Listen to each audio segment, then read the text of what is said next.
Unable to keep up with the who, the when, the why, and the how? Well, fear not. It's a little late, but this is last week's news. Now, what's up, guys? How you doing? Welcome back to the channel. Glad you stopped by. And if you're new here, hey, thanks for stopping. Do me a couple quick favors, though. Go down and hit that subscribe button. Then go next door, ring that bell. Make sure it says all so you know when the next video pops up. Hit that like button. And before you head out, drop a comment down below. And if you're one of the regulars here, welcome back for another round. I ask that you also hit that like button. And before you leave, drop a comment. YouTube does love the comments. And of course, share the video out on all the socials. Okay, it's Monday, you know why we're here. Catching you up on some of the news in pop culture that you might have missed. So without any ado, let's get started. Links to all these will be down below in the description. Check them out for yourself. We're starting off with there's a shakeup at Lucasfilm. Ooh, that's right. As we know, Lucasfilm is kind of a mess. We're starting with a Mando now, which is off to a lackluster start, which is following 3 Disney Plus shows, which for one reason or another bombed. Haven't had a feature film since 2019's Rise of Palpatine. Well, don't expect any films anytime soon, because apparently it's official now that Patty Jenkins's Rogue Squadron has been taken off the production schedule and is not happening, along with Kevin Feige. His yet unnamed Star Wars project has been pulled from going into pre-production. Duh. If you've been following this channel or channels like Valiant Renegade and WDW Pro, this is not news. So I know you guys can still hope for that Rian Johnson trilogy. No. Sticking with the House of the Mouse. Is Iger admitting that he was wrong? Maybe, kind of. This also comes to us from Variety, where Iger kind of says Disney content is expensive. Duh. Shocking. I know. And apparently Iger is now figuring this out. Let's pull up the article right here. He said that in quote, in our zeal to grow global subs, I think we were off in terms of our pricing strategy, and we're now starting to learn more about it and to adjust accordingly. Disney also said that Disney overall had a disconnect between what it was spending on content and how it was monetizing that. And that the company needs to become more judicious about content investments as production costs have skyrocketed. Again, this is not news if you've been following this channel and the aforementioned channels I just mentioned. I mean, when you put feature film budgets into Disney Plus shows with no substantial subscriber growth to offset this, you're losing money. And Disney Plus right now is a money pit to the tune of over $10 billion.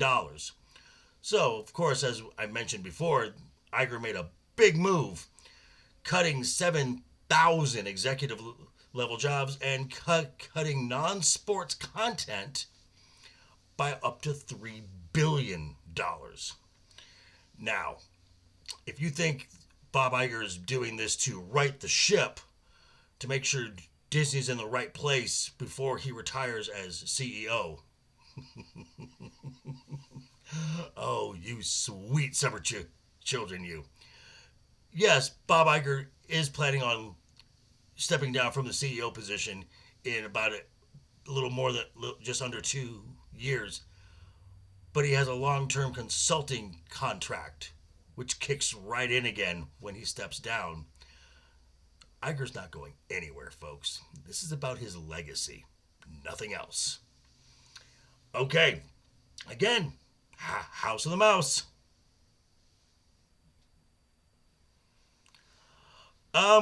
Mark Ruffalo is saying so, opening his mouth again, which is usually never a good thing, but occasionally, like a broken clock, he's right.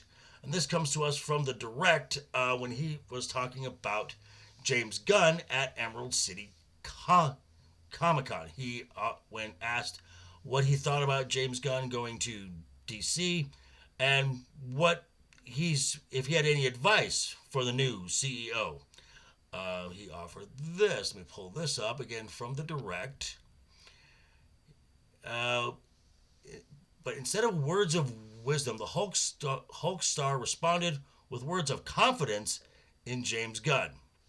Quote, I would say hire James Gunn, because nobody does it better.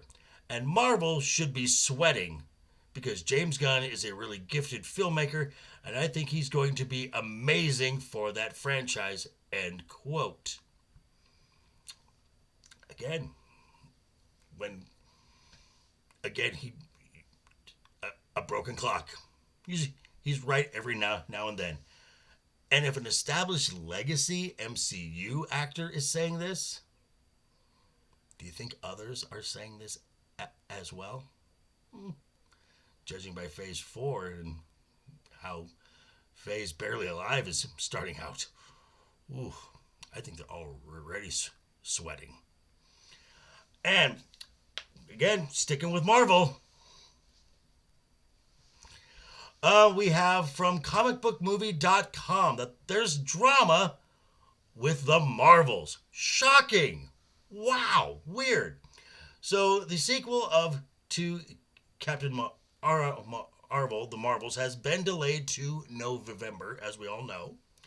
And it's been told that they need to allow more time for post-production to get things right. That's not the only reason that I've heard.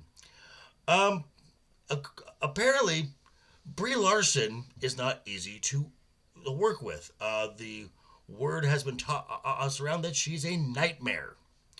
And she's already had a clash with co-star Teyonah Parris, who plays Photon, and other diva-like behavior, saying that she is upset that the sequel to her film is called The Marvels and not Captain Marvel 2, and that the franchise was built around her casting in the role of Carol Danvers before there was ever a director or writer assigned to the sequel. Well, as much as I don't want to defend Miss Larson, she's not wrong. And when Kevin Feige said that she is the face of the MCU going forward, what'd you expect?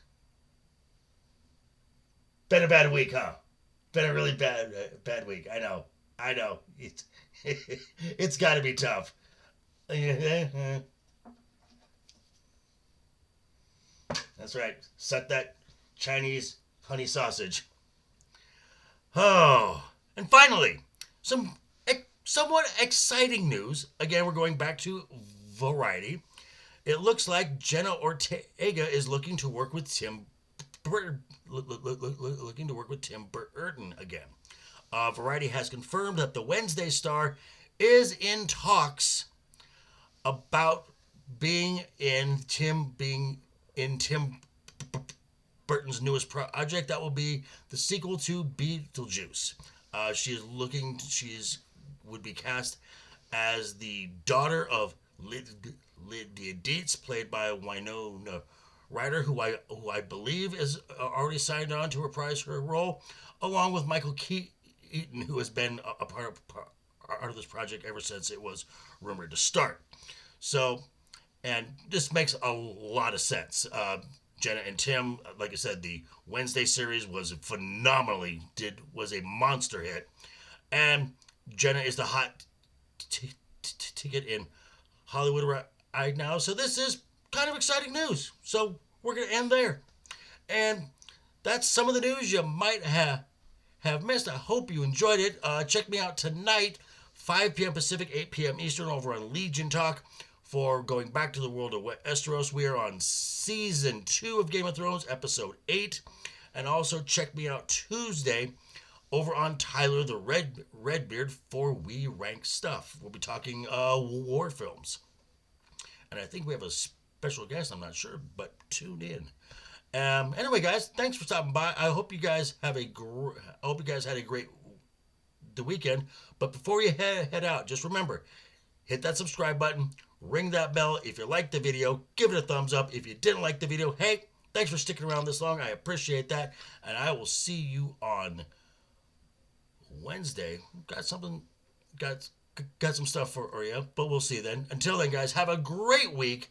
Always have fun. Hashtag keep talking. And always keep that smile on your face. Toodles!